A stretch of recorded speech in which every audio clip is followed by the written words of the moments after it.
जैसे श्याम बेटा देखिए क्लास 3 है ये फाइनल अकाउंट की। मैंने लास्ट क्लास में आपको कराया था बेटा provision for bad and doubtful debts. तो वहां पर मैंने बताया था कि बेटा प्रोविजन फॉर बैड डेब्ट्स हम कैसे बनाते हैं। ठीक है, क्वेश्चन में अगर कहा हुआ है इतने परसेंट मेंटेन करना है तो हम मेंटेन करेंगे। प्रोविजन फॉर बैड डेब्ट्स जो हम बनाते हैं वो डेटर पे बनाते हैं। डेटर कौन से लेंगे? बैड डेब्ट्स और रुको प्लीज नहीं, बैड डेब्ट्स और फर्दर बैड डेब्ट्स लेस करने के बाद। ठीक है जी। मान लीजिए आपके डेटर जो थे 1 लाख के थे, ध्यान से सुनना बेटा, जल्दी नोट कर लो प्लीज इसको।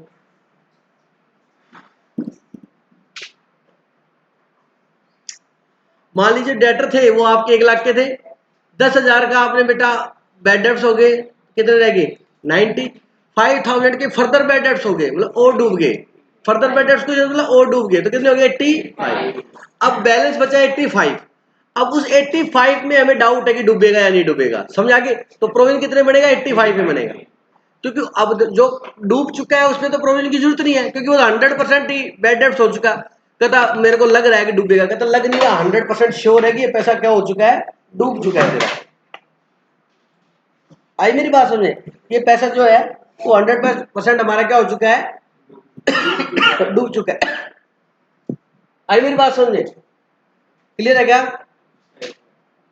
तो इस तरीके से प्रोविजन दे रखा था अपने को। अब जो 85 बचा वो बेटा क्या है, बैलेंस डेटर है। क्या बेटा? गुड नहीं, एक बार रुको, बैलेंस डेटर है। उसमें से हमने 10% प्रोविजन बना दिया। दोबारा क्लियर कर देता हूं, डेटर कितने थे 1 लाख, बैड डेब्ट्स कितने हो गए 10,000, फर्दर बैड डेब्ट और डूब गए कितने 5,000। अब हमें लेने कितने, हमने कन्फर्मली ये लेने हैं, इनमें से कुछ डूब सकते हैं, ये डाउट है अब हमारे को, समझा क्या? इनमें से कुछ डूब सकते हैं हमारे को, ये डाउट है। हमें डाउट है कि 10% डूब सकता है, तो प्रोविजन किस पे बनाएंगे, इस पे 10%। कितना हुआ बताओ 85।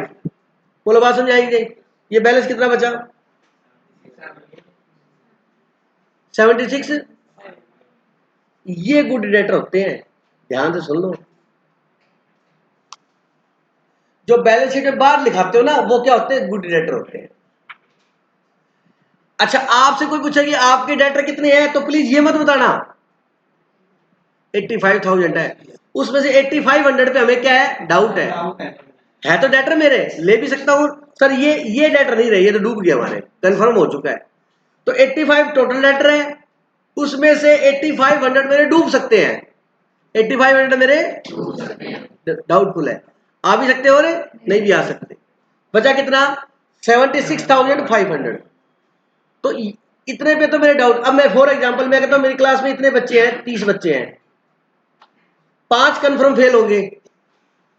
फॉर एग्जांपल मैं एग्जांपल दे रहा हूं, अपने ऊपर मत लेना प्लीज।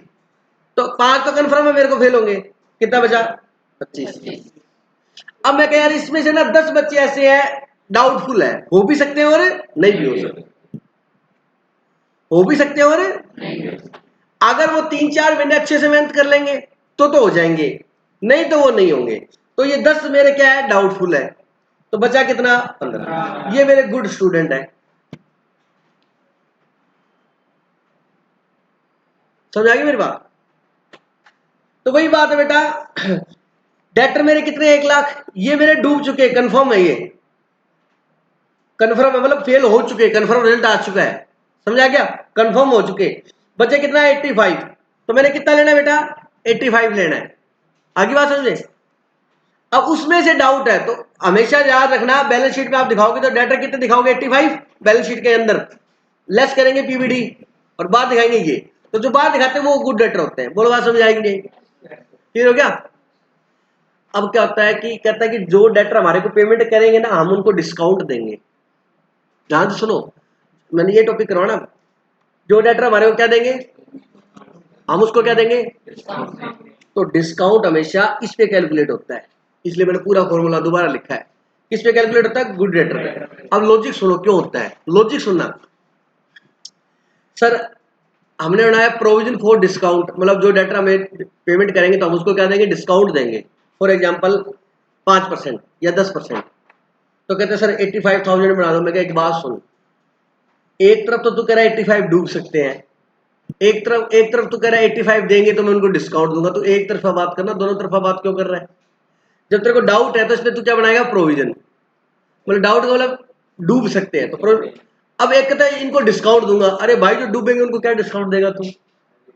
मेरी बात समझे? तो डिस्काउंट हमेशा किसको देते हैं? जो टाइम पे पेमेंट देता है, गुड डेटर को। तो हमेशा ध्यान रखना, क्या समझाना चाह रहा हूं, क्वेश्चन में ट्रू फॉल्स आ गया कि provision for discount, provision for bad and doubtful debt को लेस करने के बाद बनता है यस। यस बेटा, यस ट्रू है ये स्टेटमेंट। प्रोविजन फॉर डिस्काउंट कब बनता है? Provision for bad and doubtful debts को लेस करने के बाद बैलेंस डेटर में बनता है। ये बात मैंने ऊपर लिखी है जो आपने लिखी। तो जो हमारा है प्रोविजन, ये एग्जांपल लिख लेना, प्रोविजन फॉर डिस्काउंट जो बनेगा वो किस पे बनेगा? गुड डेटर पे बनेगा। और कितने परसेंट बनेगा? जितने परसेंट क्वेश्चन में कहा होगा। नोट कर लो ये बात। तो इसकी जगह आप क्रॉस क्रॉस लगा लेना, मैंने इमेजिनरी डाटा लिया था, जल्दी से नोट कर लो। मतलब डेटर में से ये सब लेस करने के बाद बनेगा।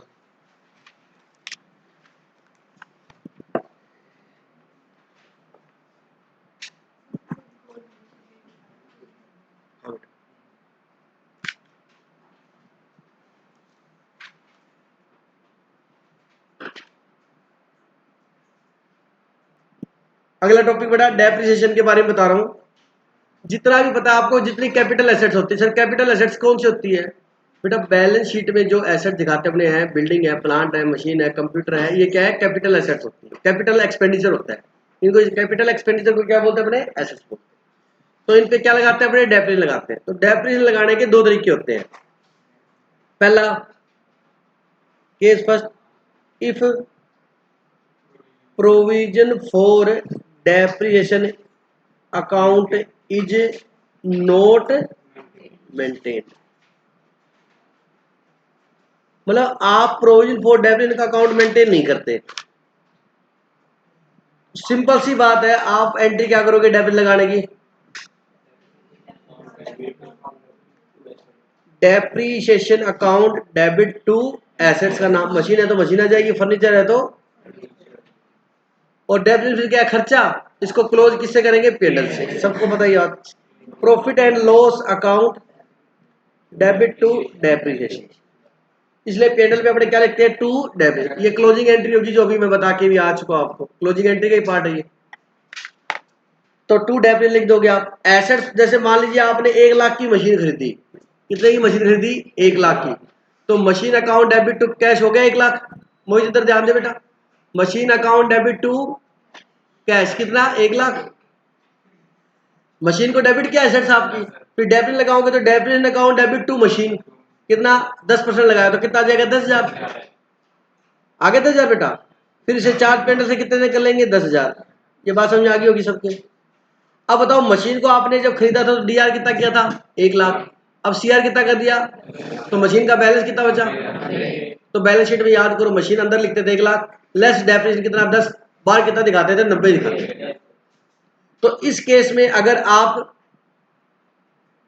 प्रोविजन फॉर डेबिट नहीं लिखोगे तो आप क्या करोगे? एसेट्स की कॉस्ट को कम करके दिखाओगे। किस क्या करके दिखाओगे?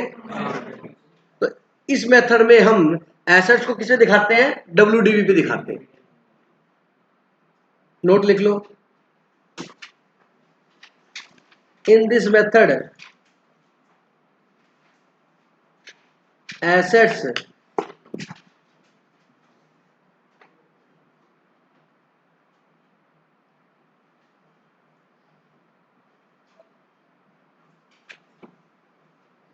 Assets always show at WDV. तो एसेट्स को हम किस पे दिखाते हैं? डब्ल्यूडीवी पे दिखाते हैं।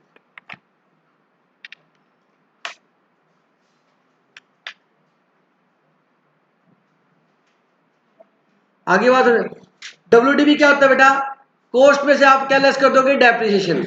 वो क्या आ जाएगी? Return down value.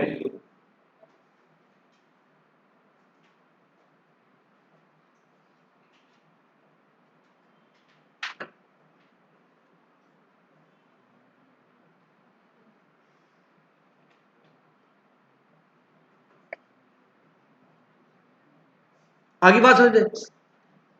Case number second,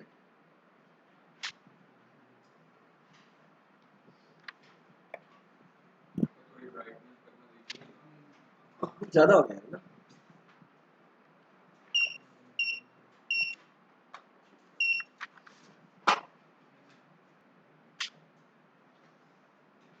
ये प्रोविजन फॉर डेप्रिसिएशन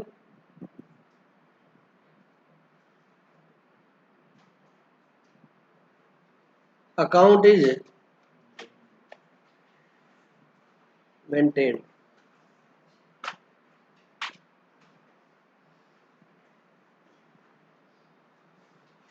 अब सुनो ध्यान से, आप कह रहे हो कि बेटा जी प्लीज ये देखो क्या लिखा है, हम प्रोविजन बना के रखेंगे डेप्रिसिएशन का। इसका मतलब क्या है, हम डेप्रिसिएशन के लिए क्या बना के रखेंगे, प्रोविजन बना के रखेंगे। हम डेप्रिसिएशन के लिए प्रोविजन बना के रखेंगे भाई, चलो बनाओ। तो डेप्रिसिएशन तो खर्चा है ही, वो तो डेबिट होगा, डेबिट अकाउंट डेबिट। अब अपने है ना यहाँ पर प्लीज ध्यान से सुनना, यहाँ पर मशीन नहीं लिखेंगे, एसेट्स नहीं लिखेंगे, टू प्रोविजन फॉर डेप्रिसिएशन, क्योंकि हमें प्रोविजन बना के दिखाना है। मतलब एसेट्स की वैल्यू हमने कम नहीं की और बस हो गया एंट्री। अब इस डेप्रिसिएशन को फिर चार्ज करेंगे किससे, पेंडल से, जैसे हमेशा करते थे बेटा। पहले क्या करोगे, profit and loss account debit to.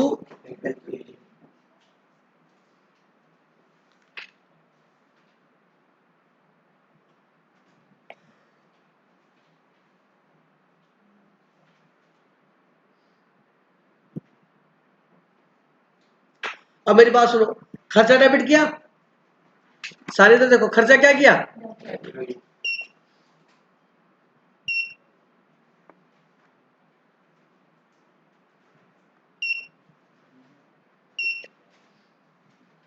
खर्चा डेबिट किया बेटा, ठीक है। अब आपने जितना खर्चा डेबिट किया, मान लो डेबिट 10,000 लगाया, तो उतना आपने प्रोविजन में डाल दिया। किसमें डाल दिया, प्रोविजन में। और फिर लास्ट एंट्री है देखो, इसमें अगर प्रोविजन फॉर डेबिट अकाउंट नहीं रखते तो भी क्या है, पेंडल टू डेप्रिसिएशन, बोलो बेटा, तो भी क्या है, पेंडल टू। और रखते हो तो भी क्या है, पेंडल टू। इनमें तो कोई चेंज ही नहीं है।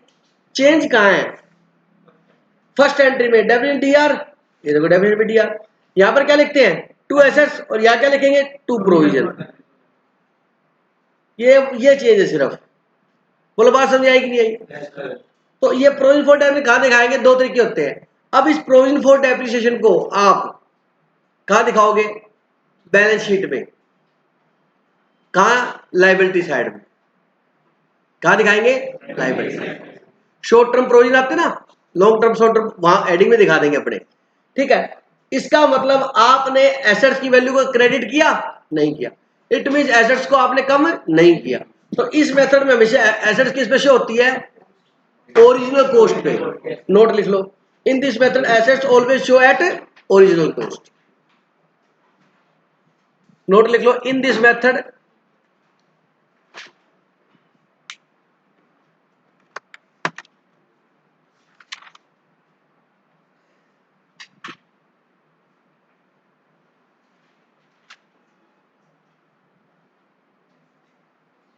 in this method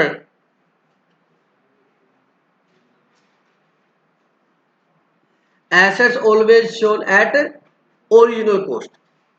अगर इस मेथड में ओरिजिनल कॉस्ट पे शो होगी, अगर आपको डब्ल्यूडीवी चाहिए तो आप आज तक का इसका जो डेफिनेशन है वो क्या कर दो, इसमें से लेस कर दो, उसकी डब्ल्यूडीवी मालूम हो जाएगी। ये डिस्कशन अपने डेफिनेशन में किया था, जिन्होंने नहीं किया वो दोबारा करेंगे।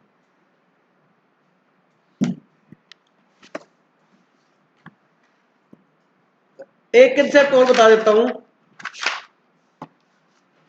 भाई, लॉस बाय फायर हुआ सबको आती है, loss by fire account debit to purchase, और लॉस बाय फायर को किसे चार्ज करेंगे, P and L, P and L to loss by fire. बेटा सारे खर्चों को अपने क्लोज करने के लिए ट्रेडिंग पेंडल में डालते हैं। अगर ट्रेडिंग की आइटम है तो ट्रेडिंग से बंद करेंगे, पेंडल की आइटम है तो पेंडल से। पेंडल के डीआर में आ रहा है, इसका मतलब एंट्री में पेंडल क्या हुआ है, डीआर हुआ है। पेंडल टू सैलरी तो पेंडल लिखते टू सैलरी। बात समझ आ गई। अभी ऐसे हर छोटी छोटी बातें करेंगे तो बहुत लंबा चला जाएगा, बेमतलब इजी सा चैप्टर साथ में। गलती जहां कर सकते हो वो चीज बता देता हूं। अब good send on approval basis, इसमें गलती कर सकते हो आप, लिखो।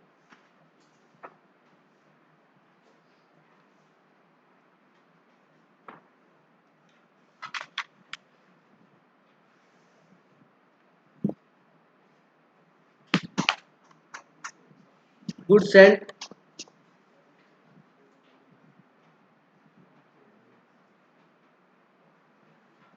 ये बात मैंने कई बार बता दी आपको, goods and on approval basis. कई बार क्या होता है बेटा, बिल्कुल सिंपल है ये बात, हम गुड्स को सेल करते हैं, लेकिन अभी उसको कहते हैं कि पहले तू इस गुड्स को यूज करके देख ले, अगर तेरे को अच्छा लगे, पसंद आए तो रख लेना, नहीं तो क्या कर देना, रिटर्न कर देना। जैसे अमेजोन फ्लिपकार्ट पे भी ऑप्शन होता है 15 डेज की या 7 डेज की या 20 डेज की रिटर्न पॉलिसी होती है, कि आपको अगर गुड्स पसंद नहीं है तो आप क्या कर सकते हो, और उसमें ऑप्शन आता है कि भाई आप रिटर्न क्यों कर रहे हो, एज पर सैंपल नहीं है, या कॉस्टली ज्यादा है, या क्वालिटी में डाउन है, वो टिक करके उसमें वापस डाल दो, वो आपके घर आएगा और प्रोडक्ट आपका क्या लेके जाएगा, वापस ले जाएगा। वो आजकल आप देखते हो आप। अब goods Saint on approval basis की अकाउंटिंग क्या होती है बेटा, ध्यान से सुनना। अब वो गलती क्या देगा आपको कि हमने अप्रूवल बेसिस पे बेचा गुड्स, और गलती हमेशा 31 मार्च में देगा, 31 मार्च को फाइनल अकाउंट बनाने कहेगा 26 मार्च को हमने गुड्स बेचे 10,000 के, उसकी कॉस्ट कितनी है 10,000, और उसका सेल प्राइस है 12,000।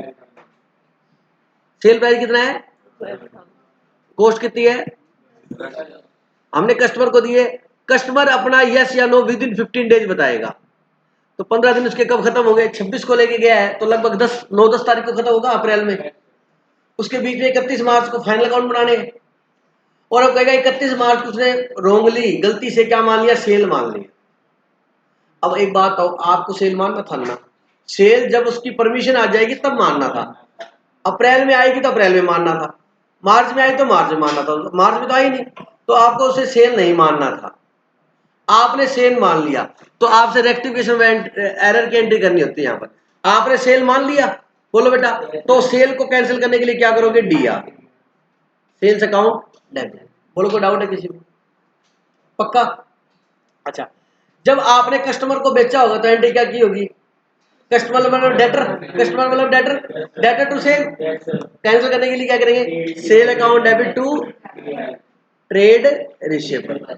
आजकल ये वर्ड यूज करने लगे, मतलब डेटर ही है, नाम दिया हो तो नाम लिख देना, नेम हो तो क्या लिख देंगे, ये।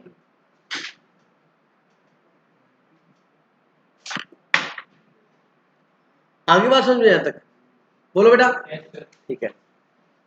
चलो आपने सेल मान लिया था, आपने उसको गलती को सुधार दिया, बोलो बात सही है कि नहीं है, एक गलती सही होगी। सेल ना मान के खुश क्या मानना था, आपको स्टॉक मानना चाहिए था, क्या मानना चाहिए था, और आपको पता है स्टॉक कहां आता है, ट्रेडिंग में आता है, स्टॉक कहां आता है, बट देव वो स्टॉक कहां पड़ा है,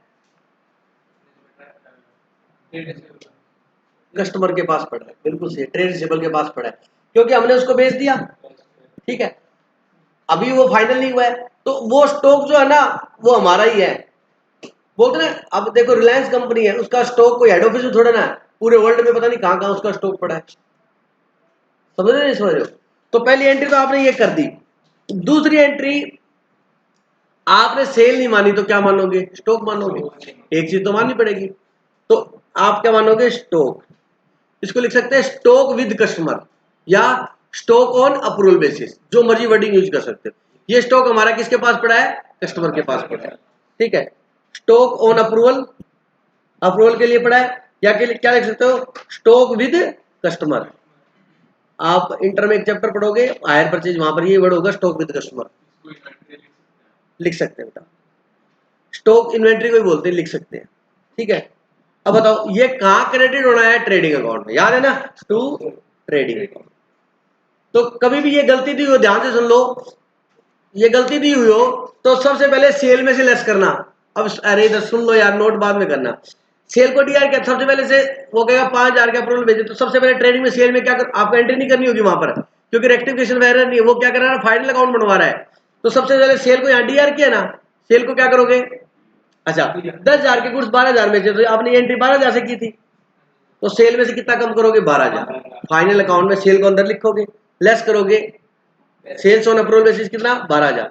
ये गलती सही होगी, ट्रेड रिसीवेबल में से भी 12,000 कम होंगे, बोलो बात समझ आएगी नहीं, क्योंकि ट्रेड रिसीवेबल मैंने कैंसिल कर दिया, सुन लो इसके एडजस्टमेंट कहाँ कहाँ होगी, बोलो कब होंगे कि नहीं होंगे, होंगे। अच्छा स्टॉक में क्या होंगे, ऐड होंगे, और स्टॉक कौन सी साइड में आता है, ट्रेडिंग के सीआर में। तो जब भी अगर ये एंट्री आई तो ध्यान रखना ऐसे होगा, करेंगे अभी, नोट कर लो इसको।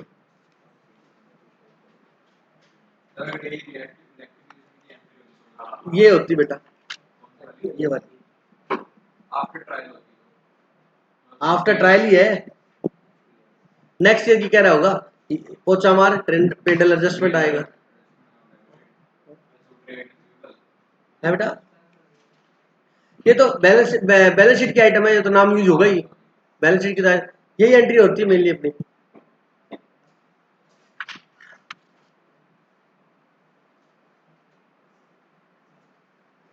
सिर्फ ये होगी, ये नहीं होगी, क्योंकि अगले साल में तो स्टॉक थोड़ा बढ़ाना अपने को और शेयर सही करनी है, प्रॉफिट बाई इम्पैक्ट सही करना था। एक बात और सुन लो, चलो नोट करो, फिर तो आपको दो चीजें रेक्टिफिकेशन की और बतानी होगी, मैंने आपको याद आ गया मेरे, अभी बताता हूँ, करो।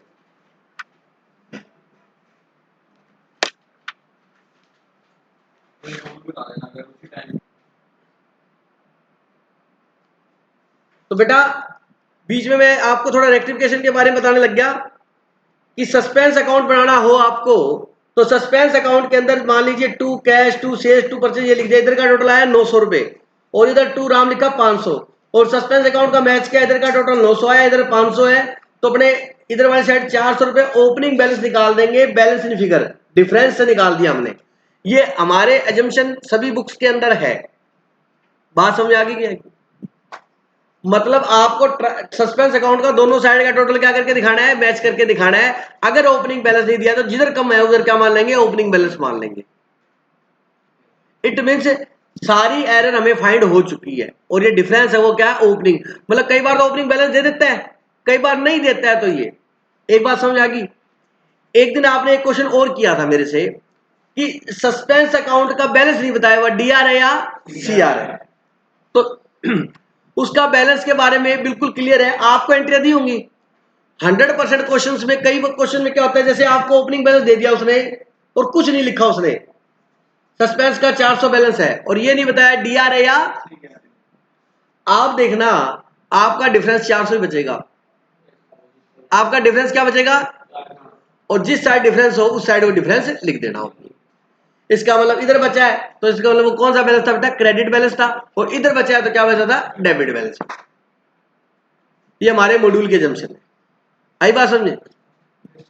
आप अपनी तरफ से लिख सकते हो, कोई दिक्कत नहीं है, लेकिन मेरी बात सुनना, जो डिफरेंस आपको दिया हुआ है वही डिफरेंस बचता है। मतलब आपको क्या दिया हुआ है 400, और आपका दोनों साइड का टोटल का डिफरेंस भी कितना है, तो जिधर डिफरेंस है उधर लिखो।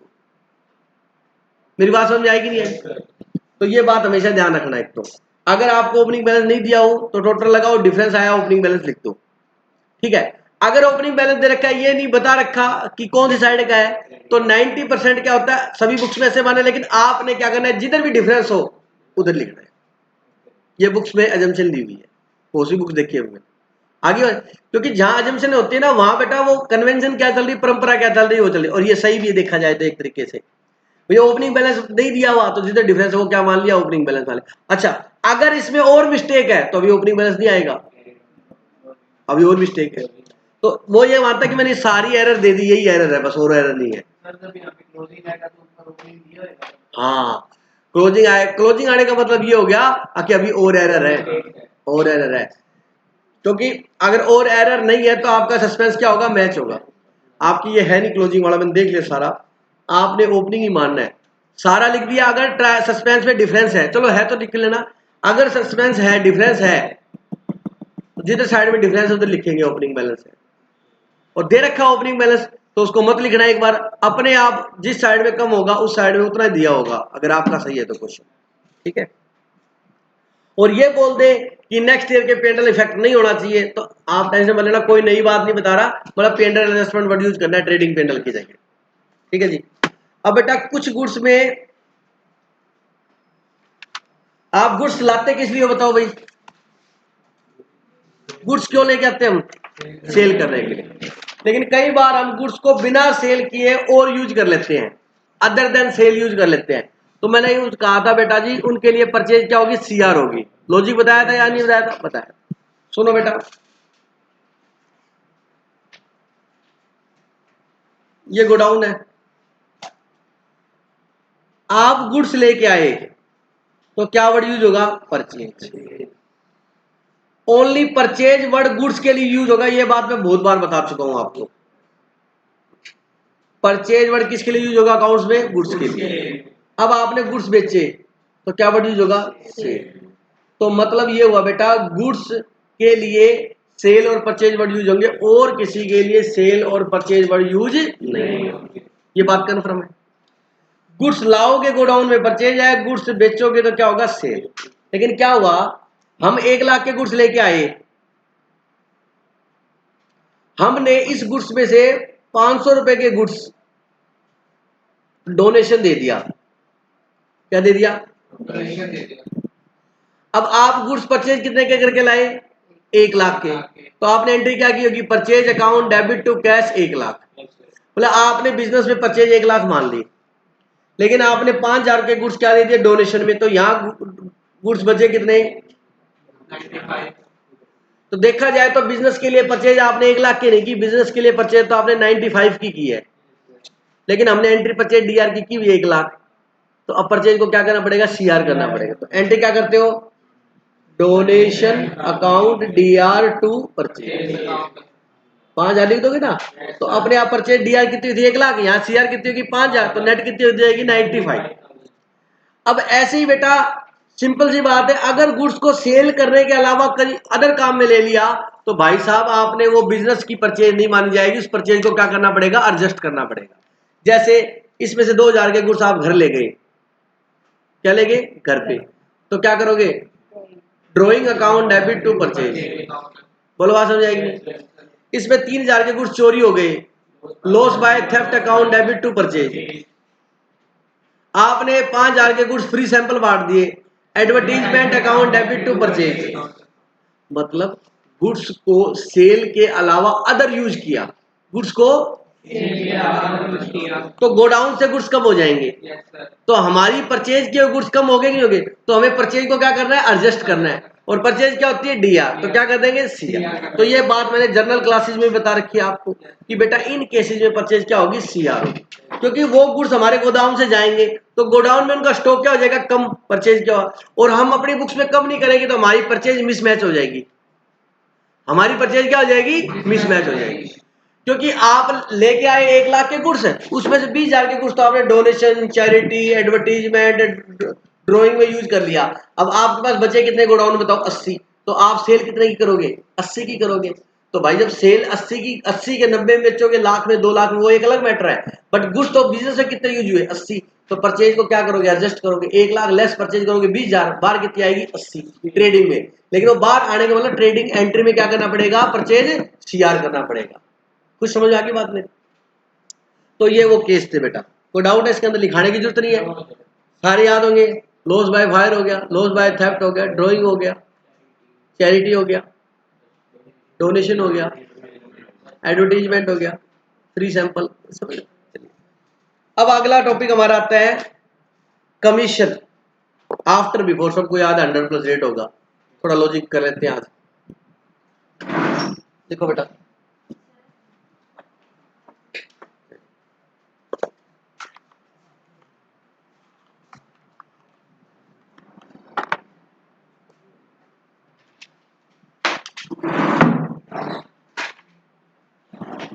लिखो बेटा,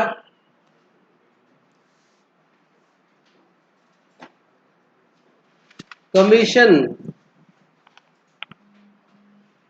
based on profit, commission based on profit.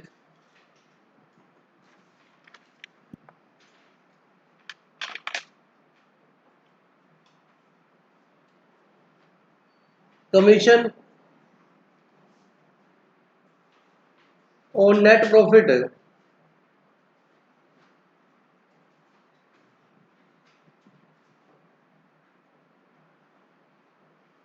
Before charging such commission.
बाद में करो बेटा।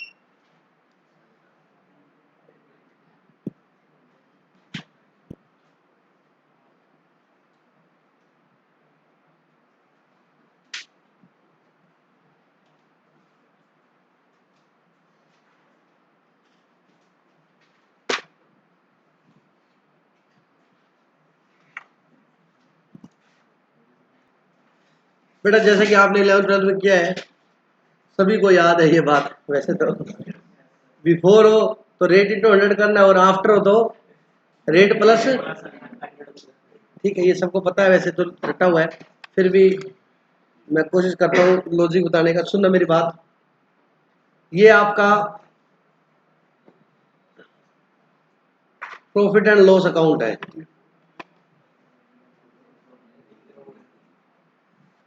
यहाँ आपने क्या लिखते बाय जीपी, मान लीजिए जीपी आया था 1 लाख, यहाँ आपने इनकम जो आई कमीशन रिसीव हुआ या इंटरेस्ट रिसीव हुआ बेटा, इनकम आपकी 10 और 20, इधर साइड का टोटल कितना आ गया, 21 आ गया बेटा।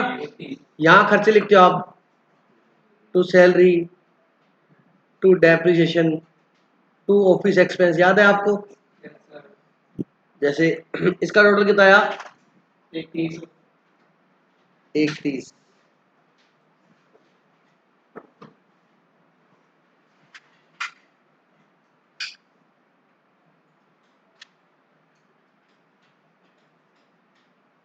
बीस जा रहा है, ये 35 जा रहा है, ये 30,000 मान लो खर्चा। अब ध्यान से सुनना, इधर का टोटल 31 आया, ये कितना हो गया, 30 प्लस 20 कितना हो गया, 20 प्लस 35 85 हो गया। 130 में से 85 लेस करो, 45 कितना हो गया बेटा, ये 40 कर लो, क्योंकि एक से बता दूंगा दोनों। ये इधर का टोटल 41 था, इधर कितना है 85, तो कितना आया 55। नेट प्रॉफिट कितना है आपका 55, क्लियर है? अच्छा, अब क्वेश्चन में ये रखा कि हमें मैनेजर को कमीशन देना है, क्या देना है, कमीशन। सेल्स मैनेजर है या जो भी है, मैनेजर को कमीशन देना है। तो बेटा मैनेजर को जो कमीशन देना है वो भी क्या है हमारा, एक्सपेंस है। वो एक एक्सपेंस अभी यहां लिखना है, अभी लिखा नहीं है। आपने 140 किया, इसमें से 140 में से ये और ये लेस कर दिया, तीनों क्या कर दिए, लेस। तो आपका नेट प्रॉफिट आ गया कितना, 55। बट आपने अभी उसमें से एक खर्चा लेस नहीं किया, कौन सा, मैनेजर कमीशन, नहीं किया ना। तो वो खर्चा जब लेस कर दोगे ना, तब आएगा आपका एग्जैक्ट नेट प्रॉफिट। तब क्या आएगा, अभी नेट प्रॉफिट में से तो सिर्फ कितने खर्चे लेस किए, 3, अभी एक खर्चा लेस करना बाकी है। अच्छा, अब वो खर्चा लेस करने चला मैं। अब क्वेश्चन में ये लिखा है, ये देखो, अब इसी लैंग्वेज का मतलब समझो, रट्टा मत मारो। कमीशन देना है नेट प्रॉफिट का, और नेट प्रॉफिट कौन सा लेना है, बिफोर कमीशन, मतलब कमीशन लेस करने से पहले जो प्रॉफिट है ना वो लेना है। अब मेरी बात सुनो ध्यान से, ये जो प्रॉफिट निकाल रहे हो 55, बताओ ये कमीशन लेस करने से पहले का है या बाद का, कब का है, कंफ्यूज मत हो बेटा, क्योंकि रट्टा तो आपका काम करेगा ही बाद में। लॉजिक आ जाए तो ठीक है, नहीं रट्टा अपना तैयार है। ये जो प्रॉफिट निकाला आपने अभी, देखो सर कहाँ निकाला, दिमाग में निकाला बेटा। ये इसका टोटल कितना है 140, ये और ये लेस कर दिया, तो नेट प्रॉफिट आ गया एक खर्चा लेस करने से पहले 55। तो उसको अपन बोल सकते हैं net profit before charging, charging मतलब घटाने से पहले। एक एक वर्ड को समझो, बिफोर चार्जिंग मतलब घटाने से पहले, कमीशन घटाने से पहले जो प्रॉफिट था, कमीशन देना है नेट प्रॉफिट का बिफोर चार्जिंग सच कमीशन, मतलब कमीशन घटाने से पहले जो प्रॉफिट था उसका देना है। अरे वाह, मेरा प्रॉफिट भी कमीशन घटाने से पहले का ही है, बोलो बेस सेम है या नहीं है, अरे बोलो ना। वो कहता है कमीशन घटाने से पहले का प्रॉफिट लेना है, और मेरे पास भी कौन सा है, कमीशन घटाने से पहले का ही प्रॉफिट है। कोई दिक्कत है नहीं, जो उसने डिमांड की वो मेरे पास है। क्या डिमांड की है, तो अपना प्रॉफिट बताओ कितना था, 55,000। मान लो उसका कितना देना है 10%, कितना आ गया 5500, बस हो गया। तो इसलिए देखो प्रॉफिट बिफोर कमीशन कितना है 55,000, बोलो बेटा, इनटू रेट कितना है 10%, परसेंट हटेगा नीचे क्या आ गया 100, ये क्या आ गया 5500। बोलो बात समझ आएगी। तो आपको क्या करना है, कुछ नहीं करना, टू कमीशन कितना आएगा 5500, कमीशन कितना आ गया 5500, आ गया बेटा।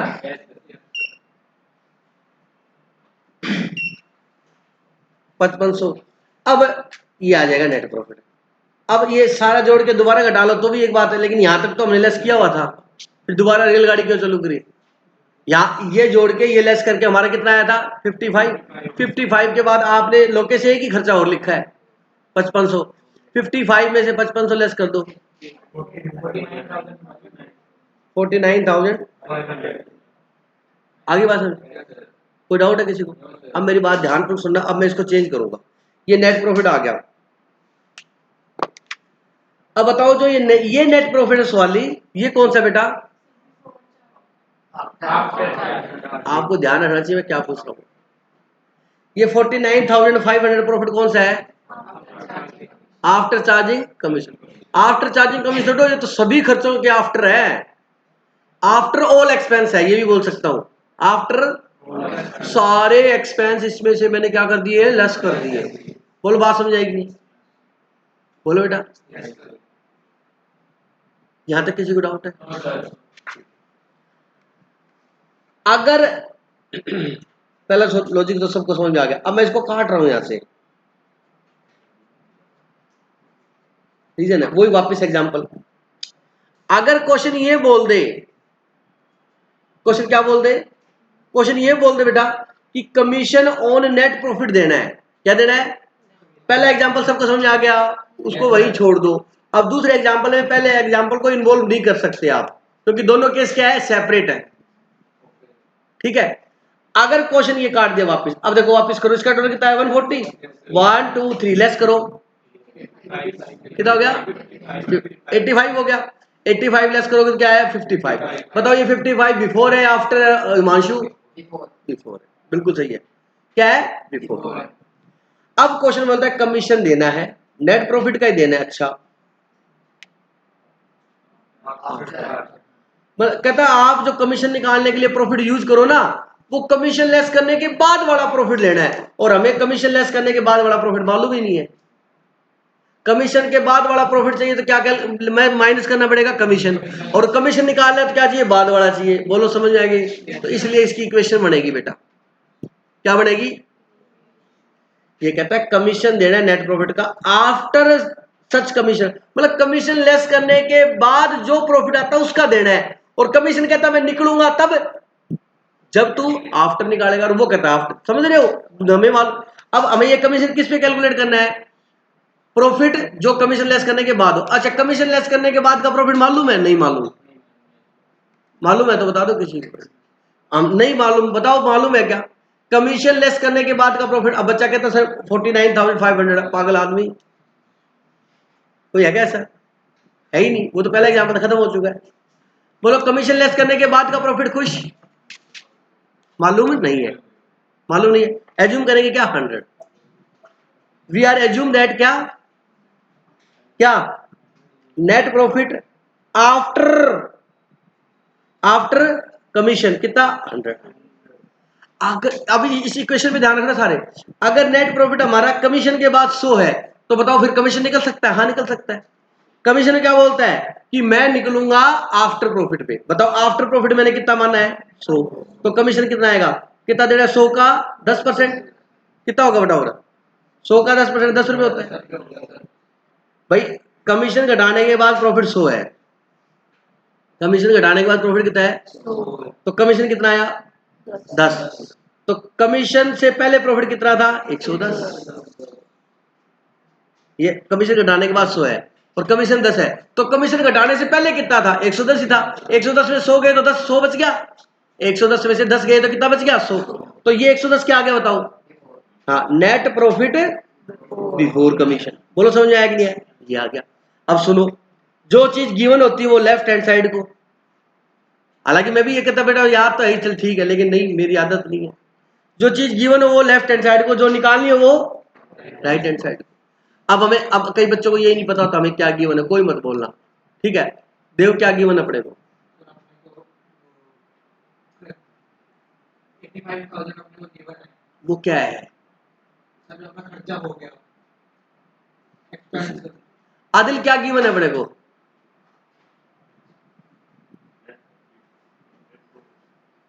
तेरे को तो बताइए, मेरे को पता है। विशाल क्या गिवन है? नेट प्रॉफिट कौन सा? Before commission. सर आता है, बताना नहीं आता। हमें गिवन है नेट प्रॉफिट बिफोर कमीशन, हमने निकाला ना 55, हमें क्या मालूम है? Before commission 55,000। बोलो मालूम है या नहीं है? ऐसे तो बहुत कुछ मालूम था, जीपी मालूम था, खर्चे मालूम थे, जो चीज चाहिए हम किसकी कैलकुलेशन कर रहे हैं। अब सर आपने क्या क्वेश्चन पूछ लिया? अरे बेटा हम कैलकुलेशन किसकी कर रहे हैं यार? हमें मालूम है नेट प्रॉफिट बिफोर कमीशन। क्या मालूम है? अब सुनो ध्यान से, सुनो सुनो सुनो। नेट प्रॉफिट बिफोर कमीशन मालूम है सबको? बोलो भाई कितना है? सारे बोलो, मिलके बोलो, जोर से बोलो। अब सुनो ध्यान से, धरू सुन। कितना बेटा हमारा? 55। अच्छा, हमने ये इक्वेशन बनाई है क्यूट सी। Net profit after commission 100, commission 10, net profit before commission 110। तो हमें क्या मालूम है? सच में क्या मालूम है? Before commission. Net profit before, हमारी इक्वेशन में नेट प्रॉफिट बिफोर कमीशन कितना है? 110। अगर नेट प्रॉफिट बिफोर कमीशन 110 है, निकालना क्या है? सर जी मैं भूल गया, क्या निकालना है? प्रॉफिट निकालना है। क्या निकालना है? प्रॉफिट निकालना है। अरे भाई प्रॉफिट निकालना है या कमीशन निकालना है? कमीशन निकालना है। क्या निकालना है? प्रॉफिट भी निकल सकता है, कमीशन निकालना है। क्या निकालना है? कमीशन। तो सर क्यों याद रखना है? तो वो जो निकालना है वो लिखोगे ना यहाँ पर। तो जी हार्ड लग रहा है, जिंदाबाद, 100+ रेट है। लॉजिक बता रहा हूँ, कोई पूछ ले तो बता सकते हो। तो 100, अगर नेट प्रॉफिट बिफोर कमीशन कितना है? 110, तो फिर कमीशन कितना है? 10, ये 10 था। अगर एक है तो 10/110, और हमारा नेट प्रॉफिट बिफोर कमीशन है कितना? 55,000। तो वही बात, 10/110 इंटू 55,000। बोलो हुआ कि नहीं हुआ? 100+ रेट हो गया कि नहीं हो गया? हो गया। ऐसे होता है वो, इसलिए टीचर कहता है कौन भैंस के आगे बीन बजाएगा। अब भैंस कौन बीन कौन, आप समझ लो। और टीचर कहता है कि आफ्टर हो तो 100+ रेट कर देना। लॉजिक ये है बेटा इसका, इति सिद्धम। फिर है ट्रायंगल के जो डिग्री होती है वो 180 डिग्री होती है, प्रूव करते थे ना, याद करो 10th में 8th में। लॉजिक ये है इसका।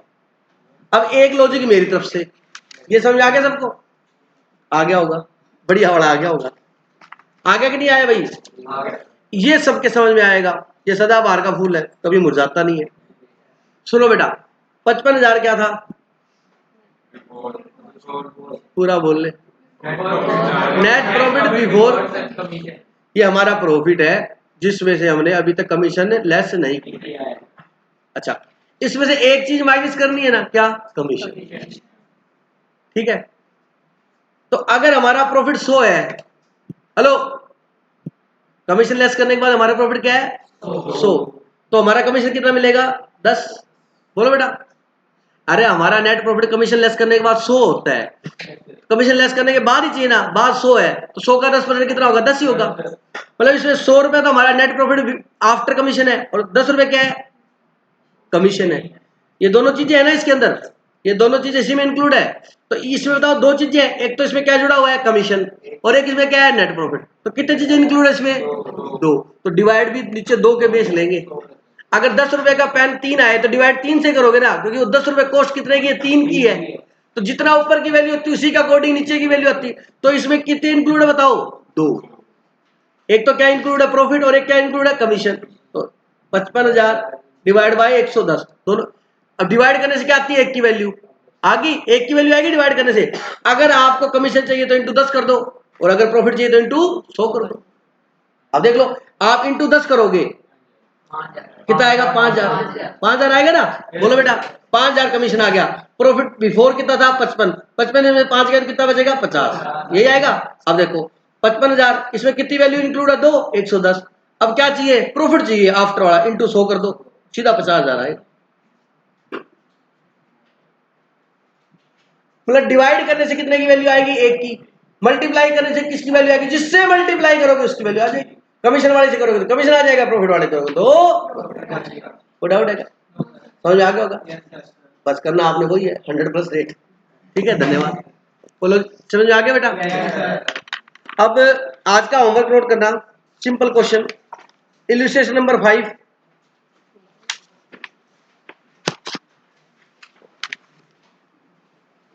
बस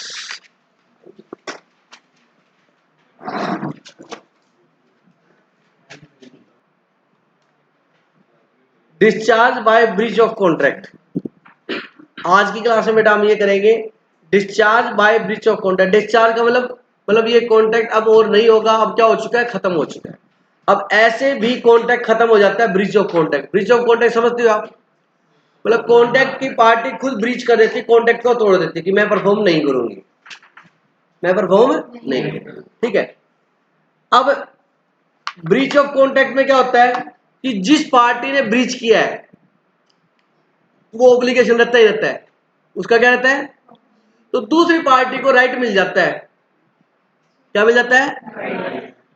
कौन सा? या तो कंपनसेशन लेने का, या कॉन्ट्रैक्ट को परफॉर्म भी करवा सकती है। मान लो कॉन्ट्रैक्ट ऐसा नेचर का है, ऐसी नेचर का है कि जिसमें कंपनसेशन वैलिड रेमेडी नहीं है। क्या नहीं है? मतलब कहता कि मैं कॉन्ट्रैक्ट पूरा नहीं करता, उसने ब्रीच कर दिया, कहता मेरे को नुकसान है, कहता बोल कितना नुकसान? 1 करोड़, 2 करोड़, 5 करोड़, 10 करोड़, बोल, ये पकड़ जा। वो कहता मेरे को पैसे नहीं चाहिए, कॉन्ट्रैक्ट पूरा करो। क्या कॉन्ट्रैक्ट तो पूरा नहीं कर सकता? बेटा सुनो, जिन केसेस में, वैसे एक्स्ट्रा बता रहा हूं ये, जिन केसेस में जो कंपनसेशन है वो वैलिड रेमेडी नहीं है, तो कोर्ट जो है ना, कोर्ट क्या उस कॉन्ट्रैक्ट को परफॉर्म करने का ऑर्डर दे सकता है कि कंपनसेशन नहीं, या तो कॉन्ट्रैक्ट क्या करना पड़ेगा? पूरा ही करना पड़ेगा। फॉर एग्जाम्पल, किसी डॉक्टर ने किसी का ऑपरेशन करना था, बहुत भयंकर डिजीज थी उसकी, और अपॉइंटमेंट ली हुई थी 25 को करेगा वो ऑपरेशन। उसे 4 दिन पहले बोल दे भाई साहब 25 को मैं नहीं कर पाऊंगा सर, मेरे को तो बहुत जरूरी था और कोई डॉक्टर मिल नहीं रहा, अगर आपने नहीं किया तो पेशेंट की जान भी जा सकती है, बाद में टाइमली ऑपरेट नहीं किया तो। ठीक है, तो वो कहता है कि मैं आपको 2 करोड़ दे दूंगा, कोई दिक्कत नहीं है, मैं नहीं करूंगा, ब्रीच कर रहा हूँ कॉन्ट्रैक्ट। कहता 2 करोड़ नहीं चाहिए, जो मेरी वाइफ है या जो भी XYZ ब्रदर है, सिस्टर है, जो भी है रिलेशन में, उसकी डेथ हो जाएगी, तो डेथ के पहले 2 करोड़ में लगे, क्या रेमेडी हुई बताओ भाई? अच्छा, और कोई डॉक्टर है नहीं, और कोई अपॉइंटमेंट स्पेशल डॉक्टर बुलाया हुआ था और किसी के पास अपॉइंटमेंट ली नहीं हुई थी, उससे ली हुई थी और उसने एन मौके पे आके क्या कर दिया? मना कर दिया। तो यहाँ पर कोर्ट है ना, वो फास्ट ट्रैक कोर्ट में, समझ रहे हो? मैंने एग्जाम्पल दिया है। तो यहाँ बताओ, वो कहेगा 2 करोड़ दे दूंगा, ऑपरेशन नहीं करूंगा, वैलिड है ये? नहीं। उसको कॉन्ट्रैक्ट है ना, पर स्पेसिफिक ऑर्डर दे सकता है कौन? कोर्ट, कि परफॉर्म करना पड़ेगा तेरे को। मतलब कोर्ट बिल्कुल परफॉर्म करवा सकता है उससे, ये स्पेसिफिक ऑर्डर बोलते हैं इसको। क्या कहते हैं? स्पेसिफिक ऑर्डर देके यहां ब्रीच करने से रोक सकता है कोर्ट। मैंने सिंपल जस्ट एक एग्जांपल दिया है, बहुत से ऐसे एग्जांपल होते हैं। मान लीजिए कोई फ्लाईओवर बना रही है कंपनी, अब राम मंदिर का उद्घाटन आपको पता है 14 जनवरी 2024 को है, और जो काम कर रहे हैं वो कहते हैं हम तो नहीं करते जी। वो कहते भाई साहब क्या है, पूरे वर्ल्ड में फैला 14 जनवरी को, कहता नहीं करते, बोल मुआवजा क्या चाहिए? जो मेन उनका हेड है कोर्ट ऑर्डर दे देगा, यहीं रह, कहीं नहीं जाने देते तेरे को, कंप्लीट कर इसको। और वो भी आपको पता है गवर्नमेंट बीजेपी की, तो वो ब्रीच नहीं कर सकता, क्योंकि कहता है कि प्लीज, जैसे कोई फ्लाईओवर बन रहा है, उसके बाद वो फ्लाईओवर चलना बहुत जरूरी है, उसके बाद मानसून आ जाएगा, बरसातें होंगी, व्यक्ति की नहीं जा पाएगा दूसरी तरफ। मान लीजिए किसी रिवर के ऊपर बन रहा है, वो तो बीच में कॉन्ट्रैक्ट छोड़ रहा है, कहता जी मैं तो कंपनी देने को तैयार हूँ, कोर्ट कहेगा नहीं, कंप्लीट कर इसको। मेरी बात समझ रहे हो? तो ऐसे बहुत से, वो कोर्ट जब ये ऑर्डर देगा ना, स्पेसिफिक ऑर्डर, तो पहले कोर्ट केस को देखेगा कि ये पब्लिक इंटरेस्ट में है या नहीं है।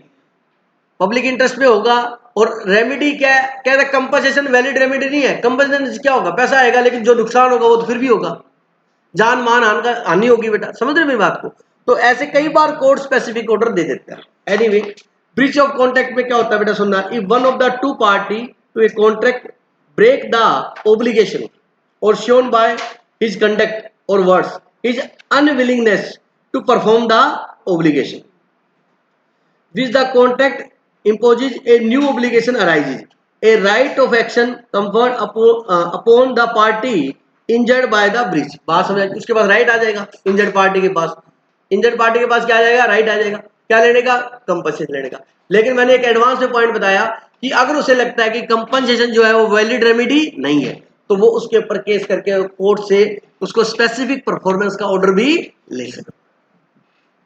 This right of action by the injured party consist in, कहता अगर किसी ने ब्रीच किया तो जो इंजर्ड पार्टी है जिसने कॉन्ट्रैक्ट तोड़ा है ना, उसके अगेंस्ट दूसरी पार्टी को क्या मिल जाएंगे? राइट मिल जाएंगे। क्या? Treating the contract as discharge. पहला क्या राइट मिलेगा? वो उस कॉन्ट्रैक्ट को क्या समझ सकती है? खत्म समझ सकती है। And suing the other party to breach of contract, और दूसरी पार्टी पर ब्रीच ऑफ कॉन्ट्रैक्ट का क्या कर सकती है? केस कर सकती है। ये राइट मिल जाएगा कि नहीं मिल जाएगा? मिल जाएगा। दूसरा, treating the contract as still binding, अभी भी कॉन्ट्रैक्ट को क्या कर सकती है? वैलिड मान सकती है, क्योंकि अगर उसे लगता है कि भाई मेरे को कंपनी नहीं चाहिए इसमें, तो मेरे को बहुत ज्यादा नुकसान है। ठीक है। If the time for the performance has not yet arrived and the compelling the other party to perform this part when the time for it comes. याद है आज उस डॉक्टर ने कहा भाई साहब 25 को करना है ना, मैं अभी बता रहा हूँ 4 दिन पहले अपनी व्यवस्था कर लेना, मैं नहीं करूंगा। कहता ऐसे कैसे नहीं करेगा? और कोई डॉक्टर अवेलेबल नहीं है जिसमें आप कर रहे हो, हमारे पास है नहीं। तो उसके पास ऑप्शन है क्या कि ये कंप्लीट करना पड़ेगा, और कोर्ट में जाता है भाई साहब ये 25 ने जो ऑपरेशन करना, आज वो आके मेरे को मना कर रहा है, आप ऑर्डर दो कि वो परफॉर्म करे। वो कह रहा है कि हेलो मैं 10 दिन का टाइम दे रहा हूँ, अपना नया ढूंढ लो, मैं नहीं कर पाऊंगा ये वर्क। समझ लो। तो उसके पास पहला ऑप्शन तो ये है कि उसको खत्म समझ के क्या ले सकता है? कंपनी। दूसरा, उसको अगर बाइंड कर सकता है कि भाई साहब नहीं, तेरे को कॉन्ट्रैक्ट पूरा करना पड़ेगा। बात समझ आएगी? वो क्या डिसीजन आएगा वो कोर्ट बताएगा बेटा। ठीक है। अब आता है सब्सिक्वेंट और सुपरवेनिंग इम्पॉसिबिलिटी। सब्सिक्वेंट समझते हो? बाद में लेटर। क्या बेटा? लेटर। और सुपरवेनिंग मतलब सब्सिक्वेंट और सुपरवेनिंग का मतलब सेम है, मतलब आफ्टर कॉन्ट्रैक्ट इम्पॉसिबिलिटी हो जाती है। पढ़ा हुआ है आपने? कॉन्ट्रैक्ट क्या तब क्या था? पॉसिबल था, और बाद में क्या हो गया? इम्पॉसिबल। सुनना, impossibility which arise subsequent to the formation of contract, मतलब impossibility arise हुई है कॉन्ट्रैक्ट फॉर्म होने के बाद, मतलब कॉन्ट्रैक्ट बनने के बाद, इज कॉल्ड सब्सिक्वेंट और सुपरवेनिंग इम्पॉसिबिलिटी। अगर कॉन्ट्रैक्ट होने के बाद इम्पॉसिबिलिटी क्रिएट होती है उसे क्या बोलते हैं? सब्सिक्वेंट या सुपरवेनिंग इम्पॉसिबिलिटी। ठीक है। Section 56 expressly provide that a contract to do an act which affect the contract is made become impossible or by reason or some event which the promisor could not prevent because void when the act become impossible or unlawful। क्या कहता है कि contract होने के बाद ऐसा कोई act, ऐसा कोई बात या ऐसी कोई घटना घटित हो गई जिससे वो कॉन्ट्रैक्ट क्या करना इम्पॉसिबल हो गया है, उसमें कॉन्ट्रैक्ट की पार्टी का कोई भी गलती रोल नहीं है, तो वो कॉन्ट्रैक्ट क्या हो जाएगा? अब वो कहता है कैसे हो गया? 9 लाख वाला एग्जांपल सबको पता आपको। ठीक है। आपने किसी को इंपोर्ट एक्सपोर्ट का ऑर्डर था, गवर्नमेंट ने बैन लगा दिया। अब गवर्नमेंट ने बैन लगाने के बाद आप करते तो वो अनलॉफुल है बेटा, आप भारत सरकार के अगेंस्ट जाके काम कर रहे हो। ठीक है ना। This is called the doctrine supervening impossibility. हम उसे क्या बोलते हैं? सुपरवेनिंग इम्पॉसिबिलिटी, मतलब सब्सिक्वेंट इवेंट में इम्पॉसिबल होता है ना, उसको सुपरवेनिंग इम्पॉसिबिलिटी भी बोलते हैं। याद रख लेना, ट्रू फॉल्स से पूछ ले बाय चांस कि सब्सिक्वेंट इवेंट को सुपरवेनिंग इम्पॉसिबिलिटी बोलते हैं, ट्रू? हाँ ट्रू है, ये इसी का ही सिनोनिम्स है। बात समझ आएगी नहीं? अब आगे बोलता है एक contract is discharge by supervening impossibility, मतलब सब्सिक्वेंट इम्पॉसिबिलिटी। सुपरवेनिंग का मतलब क्या है? Subsequent impossibility in the following cases. कहता है इस केस में कॉन्ट्रैक्ट को खत्म हुआ माना जाएगा अगर कॉन्ट्रैक्ट होने के बाद क्या बेटा कोई इम्पॉसिबिलिटी आ गई। Destruction of the subject matter, ये टॉपिक यहाँ दोबारा बता रहा है, आपने पढ़ा हुआ है सर, हमें भी ऐसा महसूस हो रहा है कि हमने पढ़ा हुआ है बेटा जी। ये कह रहा है ब्रीच ऑफ कॉन्ट्रैक्ट के अंदर ब्रीच, एक तो अनुमति तोड़ दिया, दूसरा कहता है इम्पॉसिबिलिटी हो गई, तो भी कॉन्ट्रैक्ट क्या हो जाएगा? खत्म हो जाएगा।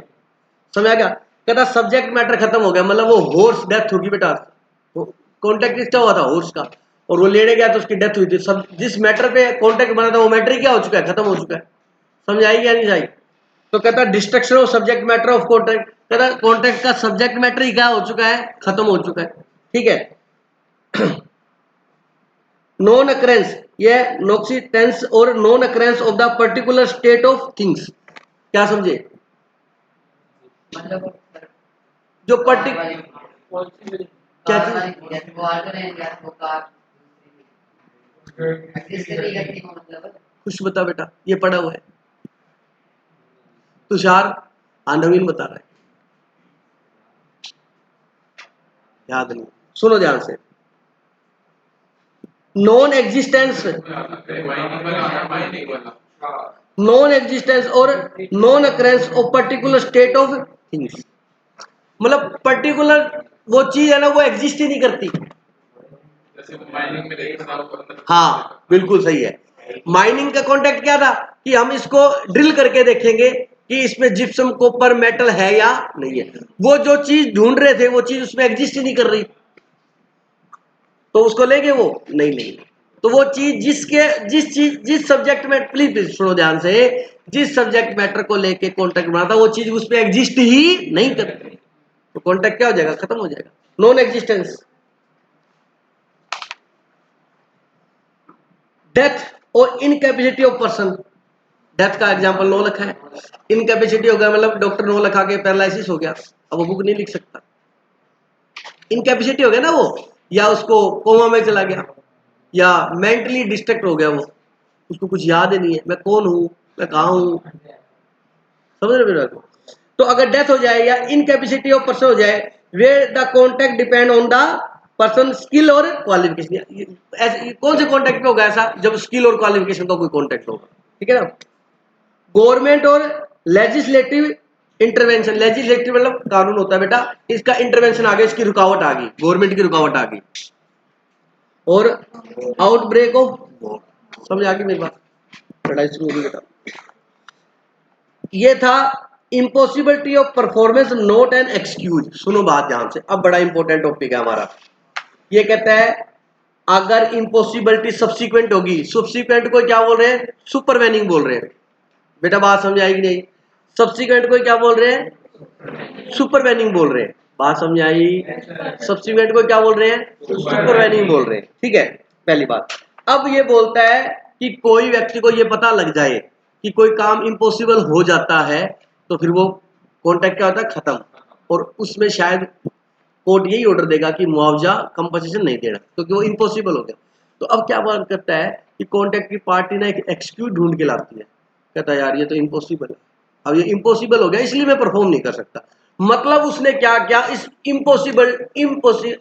इम्पॉसिबिलिटी को अपना हथियार बना लिया एक्सक्यूज देने के लिए कि ये तो इम्पॉसिबल है, यार मैं तो कोर्ट में आके साइन नहीं कर सकता, इम्पॉसिबल है, नींद बहुत आ रही है, मेरी बात समझ गई मैं क्या बोल रहा हूँ, मतलब जानबूझ के उसको क्या शो कर रहा है, इम्पॉसिबल शो कर रहा है। तो कोर्ट कहता है हेलो इम्पॉसिबल में होता है ठीक है, लेकिन आप वाले इम्पॉसिबल नहीं है। अब एक बच्चा बोलता है सर इम्पॉसिबल है, मैं नहीं आ पाऊंगा संडे को सुबह 8 बजे, नींद नहीं खुलती, इम्पॉसिबल है मेरे लिए, तो उस पर्सन के लिए इम्पॉसिबल है, बाकी भाई एक पर्सन के लिए इम्पॉसिबल है, दूसरे के लिए पॉसिबल है, तो उसे इम्पॉसिबल मान लोगे ना, वो तो उसके नेचर के कारण इम्पॉसिबल है। तो इम्पॉसिबल है वो ठीक है, लेकिन कहता है कोई एक्सक्यूज देना इम्पॉसिबिलिटी का, ये भी ध्यान रखना है, impossibility of performance not an excuse. सुनना जरा ध्यान से, impossibility of performance is an a rule not a excuse. कहता है इम्पॉसिबिलिटी का एक रूल है कि ठीक है डेथ होगी और कुछ हो गया जो आउट ऑफ कंट्रोल है, तो इम्पॉसिबिलिटी मान सकते हैं, but not an excuse for non performance of a contract. In the following cases, a contract is not discharged on the ground of doctrine of supervening impossibility. सुनना बेटा, supervening का समझ गए, सब्सिक्वेंट डिफिकल्ट ऑफ परफॉर्मेंस, अगर वो कोई व्यक्ति कहता है कि ये कॉन्ट्रैक्ट डिफिकल्ट है मेरे लिए परफॉर्म करना, सुनना, a contract is not discharge by the mere fact that it has become more difficult to perform due to some non complete non contemplated event और डिले। अब क्या होता है, कोई पर्सन मान लीजिए आसाम में बैठा है, ठीक है, उसने कोई कॉन्ट्रैक्ट किया था हमारे साथ, ठीक है, और वो व्यक्ति कहता है कि मेरे मेरे मान लो आपने कॉन्ट्रैक्ट परफॉर्म करना था जयपुर के अंदर बेटा, अब आप उसको बुला रहे हो, मान लीजिए, ठीक है। अब वो कहता है जी मैं तो यहां से नहीं आ सकता, मेरे तो फीवर है, या मेरे बच्चों के एग्जाम चल रहे हैं, या मेरी फैमिली डिस्टर्ब है, उसका एक पर्सनल रीजन है कि वो नहीं आ सकता, उसके लिए बहुत दिक्कत है। देखो जिस दिन बच्चा बीमार होता है उसको कोचिंग सेंटर में आने में डिफिकल्टी होती है कि नहीं होती, तो कहता आज बस आज हिम्मत नहीं भैया, आज नहीं जा सकता, ठीक है, उसके लिए डिफिकल्टी है, लेकिन इसका मतलब ये नहीं है कि वो कहे सर मैं आज नहीं आ सकता, मैं कोई बात नहीं, तो सर ये ध्यान रखना आज क्लास नहीं लगनी चाहिए। बोलो बेटा सही है, मेरी बात ध्यान से सुनो प्लीज। अब उस पर्टिकुलर पर्सन के लिए डिफिकल्ट है तो हम कॉन्टेक्ट को वो नहीं मानेंगे, वो इम्पॉसिबल हो गया, भाई इम्पॉसिबल है मेरे लिए तो आना। मेरी बात समझ रहे हो क्या? मतलब उस पर्टिकुलर पर्सन के लिए देखो, अब कई बच्चों के लिए बेचारों के लिए सीए क्लियर करना बहुत डिफिकल्ट होता है नहीं तो गलत गलत एग्जाम्पल नहीं दे रहा, कईयों के लिए बेचारों की 12th बड़ी डिफिकल्ट है। अरे बोलो भाई, हर व्यक्ति के लिए हर काम को इजी थोड़ा ना होता है, ये गलत तो नहीं बोल रहा मैं आपसे। आप एक अब सिंपल सा एग्जांपल है, जो ये मिस्त्री होते, कारपेंटर हुआ या चिनाई के काम करते, फटाफट बिल्डिंग बनाते, आपने कोई कॉन्ट्रैक्ट ले लिया, मैं कर दूंगा जी, आपको वो करंटी नहीं पकड़नी आती, करंटी समझते हो, जो जिससे वो मसाला डाल के यो करते हैं उसको करंटी बोलते हैं, समझ रहे हो, ईट रखते हो आप, वो लट्टू से लटका के नापते हो, मेजरमेंट करते हैं, वो देखते हैं कि दीवार सीधी जा रही है टेढ़ी तो नहीं हो रही, आपको आता है, आपके लिए इम्पॉसिबल ही है वो, एक तरीके का डिफिकल्ट है आपके लिए बहुत ज्यादा, लेकिन वो धीरे धीरे रोज प्रैक्टिस करते तो उनके लिए इजी है। मेरी बात समझ हो? तो बेटा किसी पर्सन के लिए डिफिकल्ट है तो वो ये नहीं कह सकता कि भाई साहब कॉन्टैक्ट खत्म है क्योंकि ये इम्पॉसिबल है, हेलो ये एक्सक्यूज नहीं दे सकता, तू पूरा करना पड़ेगा, नहीं कर सकता भैया कंपनसेशन दे फिर। अब मान लीजिए कोई व्यक्ति था, उसको ज्यादा वो कहता मैं तो बिल्डर बनूंगा बहुत बड़ा, उसको नॉलेज नहीं 1 रुपए की भी, मुझे कॉन्ट्रैक्ट ले लिया जी, पता है नहीं कुछ, कहता है ऐसे ऐसे करके बना लूंगा, साथ में मैं लग जाऊंगा, ये वो सब कुछ सोच लिया, अब बनाने लगा, उसको मेजरमेंट नहीं आए, किधर से शुरू करूं किधर से ना करूं, वो कहता जी ये मैं नहीं कर पाऊंगा सॉरी, तो ये इम्पॉसिबल है इसलिए कॉन्ट्रैक्ट खत्म है, मैं घर जा रहा हूँ। कहता हेलो कितने में कॉन्ट्रैक्ट किया था? 10 लाख में, तो 20 लाख दे के जा। कहता इम्पॉसिबल है ये, कहता तेरे लिए इम्पॉसिबल है, हमारे लिए थोड़ा ना है, अब देख तेरे सामने बुलाता हूँ, होएगा काम, देखना कैसे होएगा। मेरी बात समझ रहे हो? तो भाई साहब उसके लिए अकेले के लिए इम्पॉसिबल हो गया ना, तो वो ये हवाला नहीं दे सकता कि ये इम्पॉसिबिलिटी की वजह से कॉन्ट्रैक्ट क्या खत्म है, नहीं नहीं नहीं, उसको कंपनसेशन देना पड़ेगा, उसकी डिफिकल्टी है, औरों की थोड़ा ना है, उससे क्लियर नहीं हो रहा, उसकी डिफिकल्टी है वो, सबकी थोड़ा ना है। हाँ, कॉमर्शियल हार्डशिप बेटा, बड़ा बहुत तेज बोल रहे थे, सुन जा, हाँ जाओ बेटा। कॉमर्शियल हार्डशिप, कई बार कॉमर्शियल हार्डशिप आ जाती है बेटा, समझ रहे हो?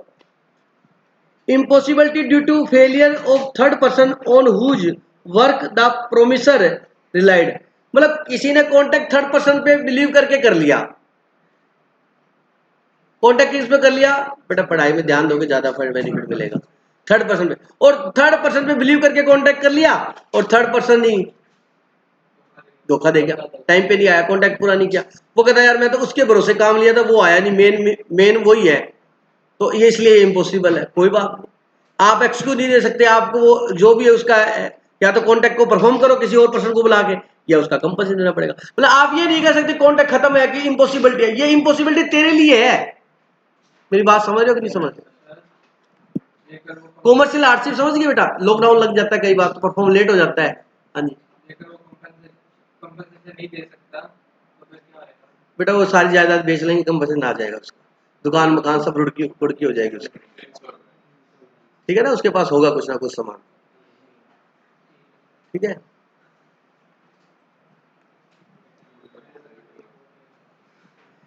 स्ट्राइक होगी, लॉकआउट लग गया, मतलब उसके जो लॉकआउट का मतलब क्या है, उसकी फैक्ट्री में हड़ताल होगी,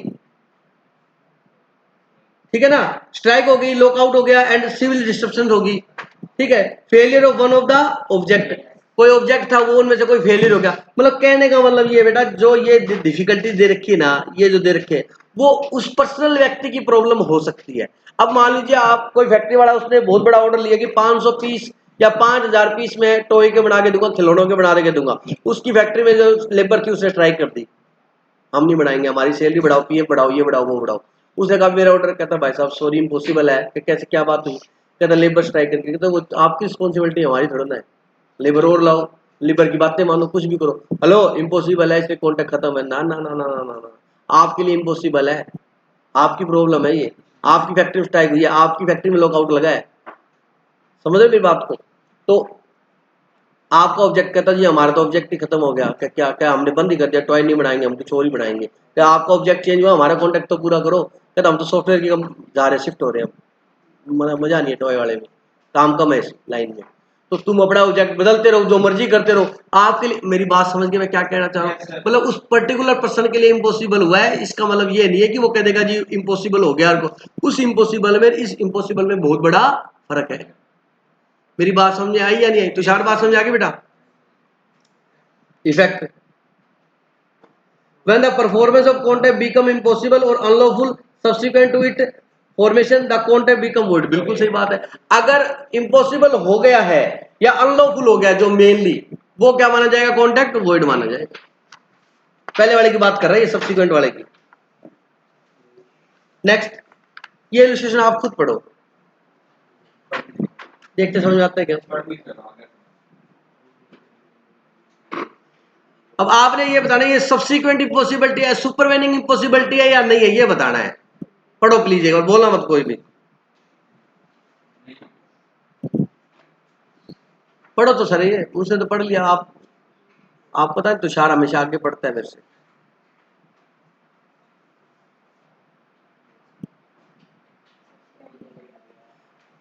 क्या कह रहा है सवाल, ये एग्जांपल बेटा? जो अखिलेश है वो एक एग्रीमेंट में एंटर किया था शेखर कि उसे 5,000 बैग वो देगा, पर उसकी मतलब जो फैक्ट्री है उसमें लेबर ने स्ट्राइक कर दी, तो उसके लिए इम्पॉसिबिलिटी हुई ना, ये एज पर लॉ इम्पॉसिबल तो नहीं हुआ ना, तो ये सुपरवेनिंग इम्पॉसिबिलिटी नहीं है। उसको यहाँ पर कॉन्ट्रैक्ट या तो पूरा करना पड़ेगा या कंपनसेशन देना पड़ेगा। सर ये सुपरवेनिंग इम्पॉसिबिलिटी है, कॉन्ट्रैक्ट वॉइड हो जाएगा, ना ना ना ना ना ना। सुपरवेनिंग का मतलब बाद में, सब्सिक्वेंट। अगर वो चीज इम्पॉसिबल हो जाती है तो कॉन्ट्रैक्ट क्या हो जाता है? वॉइड हो जाता है। उसमें तो फिर कोई दोषी ही नहीं है ना फिर उस चीज में, तो ये उसकी पर्सनल इम्पॉसिबिलिटी है, ना कि कॉन्ट्रैक्ट की या लॉ की है। बात समझ आ गई ना? अगला टॉपिक मोस्ट इंपॉर्टेंट है, appropriation of payment. Important mark कर लो इसको, कल की क्लास में करेंगे ये। सर लोगों की भी डाल देना क्लास। लो बेटा, पिछली क्लास से है ना डली नहीं, 15 मिनट की रिकॉर्डिंग हुई, फिर लाइट चली गई थी, एक्चुअली इधर लगा हुआ था, आज वाली होगी। इस चैप्टर की मैं, आप रीड कर लेना, ये चैप्टर मैं प्रॉपर रिकॉर्ड करके डाल दूंगा, क्योंकि मेरे को भूमि को उसका फोन आया था, और आप रीड कराना, डाउट हो तो पहले आपको कल डाउट करा दूंगा, इजी है ये, ठीक है? एक और बात होगा क्या, टैक्स फ्री छूट है, एग्जाम्प्ट है। Akhilesh can be exempted from liability, वो अपनी लाइबिलिटी से माफ हो जाएगा, छूट जाएगी, मतलब लाइबिलिटी नहीं होगी। एग्जेम्प्टेड का मतलब ये है। हाँ बेटा बोलो। हाँ वो रास्ते में है, होने के लिए जा रहा है, वो रास्ते में है, लेबर होने के लिए जा रहा है, उसके पास पहुंचने वाला है, उसने जस्ट उसने कह दिया कि हाँ मेरे को नहीं लेना है।